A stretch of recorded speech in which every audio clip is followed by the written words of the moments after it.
এক বিচিত্র টকশো ছড়িয়ে পড়েছে সামাজিক যোগাযোগ মাধ্যমে, যাতে প্রভাবশালী রাজনীতিক কিংবা আলোচিত ব্যক্তিত্বের ছবি কাটছাঁট করে বানানো হচ্ছে ভুয়া ভিডিও। আগস্টের সরকার পতনের পর থেকে হঠাৎই শুরু হয় এর প্রকোপ। এমন 288টি ভুয়া টকশো পর্যালোচনা করেছে গবেষণা সংস্থা ডিসমিস ল্যাব। সেই 2022 সাল থেকেই কিছুতে আমাকে ক্ষমতায় থাকতে দেবে। প্রথমবার খালেদা জিয়ার সাথে শেখ হাসিনার ঐতিহাসিক টকশো। সেখানে আবার খালেদা জিয়ার কাছে ক্ষমা চাইছেন হাসিনা। প্রধান উপদেষ্টার সাথে টকশোতে আবার গালমন্দ করছেন তিনি। কখনো শোনা যায় দিল্লিতে মারা গেছেন তিনি, কখনো সামনে আসে শেখ হাসিনার পোস্টার হাতে ট্রাম্পের বিপ্লবী ছবি। ইন্টারনেট কিংবা সামাজিক যোগাযোগ মাধ্যম যতটা কাছে এনেছে বিশ্বকে, ততটাই যেন দূরে নিয়ে যাচ্ছে সত্যকেও। কারণ এসব চমকপ্রদ টাইটেলের সংবাদ কিংবা টকশোগুলির সিংহভাগই ভুয়া। বিশেষ কায়দায় কাটছাঁট করে, কখনো বা কৃত্রিম বুদ্ধিমত্তার ব্যবহারে এসব তৈরি করে নেটিজেনদের কাছে ছড়িয়ে দিচ্ছে একটি চক্র।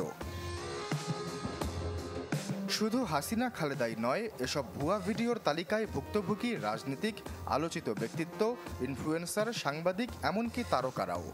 গবেষণাকারী প্রতিষ্ঠান ডিসমিস ল্যাব এমন 288টি ভিডিও পর্যালোচনা করেছে। শুধু সাংবাদিক খালেদ মহিউদ্দিনের নামেই রয়েছে অর্ধশত চ্যানেল, যার মধ্যে শেষ 3 মাসে অন্তত একটি বিকৃত ভিডিও আপলোড করেছে এমন চ্যানেল 29টি। এসব চ্যানেলের মধ্যে 20টি খোলা হয়েছে আগস্ট মাসে, অভ্যুত্থানের ঠিক পরেই। এসব ভুয়া টকশোর 40%ই অন্তর্বর্তী সরকারের সমালোচনামূলক। এছাড়া জাতীয় নাগরিক পার্টির সমালোচনায় 20% এবং বিএনপি ও আওয়ামী লীগের বিরুদ্ধে রয়েছে আরও 10% টকশো।